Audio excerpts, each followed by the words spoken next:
Toll plaza వద్ద గంజాయిని అక్రమంగా తరలిస్తున్న ముఠాను అరెస్టు చేసి వారి వద్ద నుండి గంజాయిని స్వాధీనం చేసుకున్నట్లు జిల్లా ఎస్పీ బిందు మాధవ్ తెలిపారు. కాకినాడ జిల్లా పోలీస్ సూపరింటెండెంట్ కార్యాలయంలో మీడియా సమావేశం నిర్వహించారు. ఈ సందర్భంగా ఎస్పీ బిందు మాధవ్ మీడియాతో మాట్లాడారు. Total property worth around 30 lakhs has been seized in this case.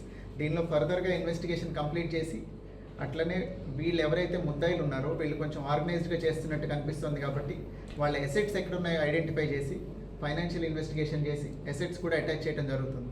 ఇదే జగ్గంపేట పోలీస్ స్టేషన్లో ఇంతకుముందు ఒక గంజాయి ముద్దాయి తాలూకు ఇల్లు అటాచ్ చేశారు.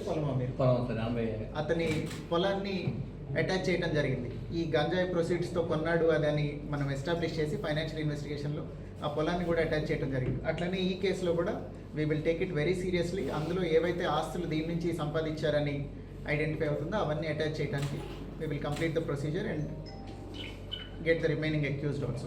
దీనిలో ఇంకొక విషయం, ఈ పెడ్లర్స్ కానీ ట్రాన్స్పోర్ట్ చేసే వాళ్ళందరికీ through media I want to warn them, there is a provision under NDPS act. వాళ్ళు కనుక రెసిస్ట్ చేసి ఏదైనా ఫోర్స్ యూజ్ చేస్తే we are authorised to open fire on them. కాల్చి పడేస్తాం. ఎక్కడైనా పిచ్చి పిచ్చి వేషాలు వేస్తే ఈ గంజాయి ట్రాన్స్పోర్ట్ చేసేవాళ్ళు ఇంకా నుంచి we will take it very very seriously. We have already bin taking it seriously. ప్రతిసారి కూడా వీఆర్ వెరీ అగ్రెసివ్. కాకినాడలో ట్రాన్స్పోర్ట్ అవుతుంది అని ఎక్కడి నుంచన్నా ఇన్ఫర్మేషన్ వచ్చి మిస్ అయింది లేదు ఇంతవరకు.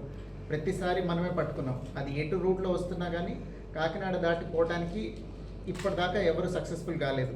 సో ఇక మీదట ఇంకా ఎక్కువ అగ్రెసివ్గా ఉంటాం మేము. కాల్చి పడేస్తాం ఏదైనా తేడా వస్తే. I'm warning all of them through media.